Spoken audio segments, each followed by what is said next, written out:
अब हम बात करते हैं बर्न्स की वजह से डेथ जो होती है 3 तरीक़ों से हो सकती है, ठीक है? Immediate, number 2 death within 24 to 48 hours, ठीक है? और डिलेड डेथ, हफ्तों के बाद डेथ हो, ठीक है? अब जो इमीडिएट डेथ होती है ना, वो हमारी न्यूरोजेनिक शॉक की वजह से हो सकती है, ठीक है? या एस्फिक्सिया की वजह से होती है। न्यूरोजेनिक शॉक जब बर्न्स का पेन ज़्यादा हो, बहुत ज़्यादा इंटेंस होता है, तो सीएनएस और ब्रेन और स्पाइनल कॉर्ड दोनों इन्वॉल्व होते हैं, तो ना बॉडी जो है ना शॉक में चली जाती है, ठीक है? एस्फिक्सिया जैसे सांस रुक जाना, जैसे हॉट गैसेस जैसे कार्बन मोनोऑक्साइड हो गया, हाइड्रोजन साइनाइड हो गया, जैसे अमोनिया हो गया, जैसे हाइड्रोजन सल्फाइड हो गया, वो इनहेलेशन की वजह से जो हमारी सांस रुक जाती है, ठीक है? वहाँ पे एस्फिक्सिया की वजह से डेथ हो सकती है। अच्छा, डेथ जो 24 टू 48 आवर्स वजह से क्यों होती है? सर्कुलेटरी कोलैप्स, बर्न से जो फ्लूइड जो है ना लॉस होता है, ठीक है? लो ब्लड प्रेशर और हार्ट फेल हो जाती है। हाइपोवोलेमिक शॉक, जो बॉडी में ब्लड और फ्लूइड की ना कमी बर्न्स के बाद ये होती है, ऑर्गन फेल हो जाते हैं और इसमें भी हमारी डेथ हो सकती है। डिलेड डेथ में क्या होता है? हफ्तों के बाद जो डेथ होती है वो किस वजह से? सेप्सिस की वजह से, इन्फेक्शन की वजह से। अगर बर्न्स की वजह से जो इन्फेक्शन हो गई है, ब्लड में इन्फेक्शन चला गया है और इस वजह से डेथ होगी। हेमरेज, जब ना बर्न्स होते हैं ना तो स्टमक में जो ना अल्सर बनते हैं, उसे हम कर्लिंग अल्सर होते हैं, वो अल्सर जो है ना ब्लीड करते हैं और ना हेमरेज होता है और उसमें बंदा मर जाता है। अक्यूट ट्यूबुलर बर्न्स के बाद ना किडनी डैमेज हो जाती है, रेनल फेलियर हो जाता है। ARDs, acute respiratory distress syndrome, lungs में ना फ्लूइड आ जाता है और पेशेंट को ऑक्सीजन नहीं मिलती, तो इसमें इस वजह से भी डेथ हो सकती है, ठीक है? ये इंपॉर्टेंट होता है कोर्ट के लिए कि ऑटोप्सी में देखते हैं मेडिको लीगल इसकी इंपॉर्टेंस क्या है कि आइडेंटिफाई द विक्टिम। बर्न्स से फेस बॉडी बैडली डैमेज हो सकती है, तो सब्जेक्टिव मेथड जैसे क्लॉथ हो गई, ज्वेलरी हो गई, ठीक है? ये मैं आपको ऑटोप्सी जब पढ़ाऊंगी तब में सब्जेक्टिव मेथड होते हैं क्या क्या, ऑब्जेक्टिव मेथड क्या होते हैं। अभी ये देख लो कि हम ऑटोप्सी में बर्न अगर कोई बॉडी जली हुई है तो उसको हम पहचाने कैसे, ठीक है? बर्न से ना फेस बॉडी बैडली डैमेज हो सकती है, तो इस वजह से सब्जेक्टिव मेथड लाइक क्लॉथ्स, अगर क्लॉथ देख के, ड्रेस देख के हम देख सकते हैं कि ना वो फीमेल है या मेल है। उसमें हम ये देख सकते हैं कि वो किस मज़हब का है, ठीक है? ज्वेलरी देख सकते हैं, ठीक है? और ऑब्जेक्टिव मेथड में टीथ, बोन, फिंगरप्रिंट, DNA, इसमें हम एज वगैरह मतलब एस्टिमेट हो सकती है, यूज़ किया जाता है, ठीक है?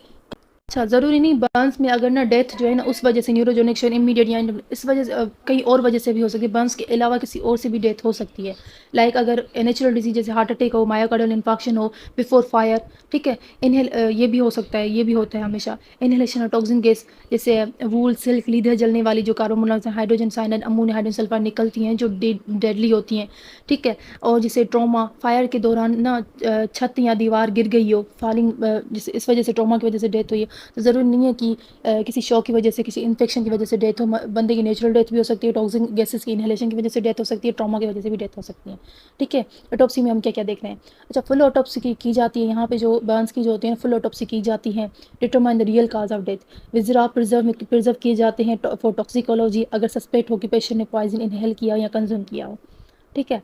अब मैं इसकी समरी बनाऊंगी, समझ लो। Immediate death within 24 to 48 hours burns के बाद जो डेथ होती है वो किसकी वजह से होती है? Delayed death. ये जो न्यूरोजेनिक शॉक की वजह से होती है, एस्फिक्सिया डेथ की वजह से हो सकती है, सर्कुलेटरी कोलैप्स की वजह से हो सकती है, हाइपोवोलियम की 24 टू 48 आवर्स के बाद। डिलेड जो होती है सेप्सिस, हेमरेज और रेनल फेलियर की वजह से, या ARDS, acute respiratory distress syndrome. इसके अलावा जो डेथ होती है नेचुरल डिजीज की वजह से हो सकती है, ट्रॉमा की वजह से हो सकती है, inhalation of the toxin gases की वजह से हो सकती है। ऑटोप्सी में हम सब्जेक्ट या ऑब्जेक्ट मेथड यूज़ करते हैं। सब्जेक्ट मेथड में हम ये यूज़ करते हैं कि उसकी क्लॉथ और उसकी ना ज्वेलरी वगैरह देखते हैं। ऑब्जेक्टिव मेथड में उनके टीथ, बोन और फिंगरप्रिंट, DNA से हम उसकी आइडेंटिटी एस्टिमेट करते हैं, ठीक है? और ना ऑटोप्सी के लिए हम पूरे विजरास जो है ना प्रिजर्व करते हैं, जैसे सस्पेक्ट करेंगे पेशेंट ने कोई ना पॉइजन तो इनहेल नहीं किया या कंज्यूम किया हो।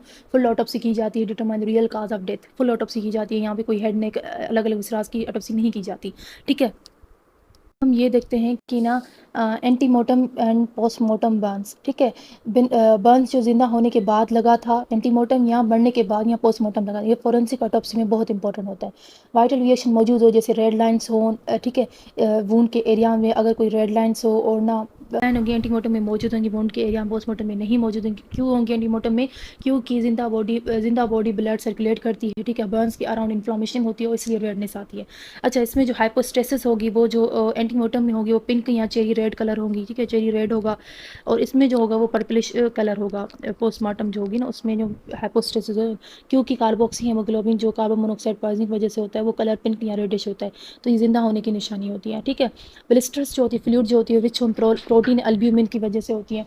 एंटीमोर्टम में जो ब्लिस्टर्स होंगे उसमें जो फ्लूइड होगा उसमें प्रोटीन्स और क्लोरीन और एल्ब्यूमिन ज़्यादा मौजूद होगा, उसमें WBCs बहुत मौजूद होंगे, क्लोराइड आयंस की जो कंसनट्रेशन होगी बहुत ज़्यादा होगी, पस जो होगी ना बहुत ज़्यादा मौजूद होगी एंटीमोर्टम में, ठीक है। पोस्टमार्टम में जो है ना फ्लूइड जो थोड़ा सा होगा या लो एल्ब्यूमिन होंगे, क्लोराइड बिल्कुल बंद होगी, खत्म होगी, क्लोराइड नहीं होगा, वहाँ पे WBC तो बिल्कुल खत्म होंगे, ठीक है। Never form in postmortem bonds, क्या कि जिसमें पस वगैरह जो होगी ना वो हमारी पोस्टमार्टम में नहीं होगी।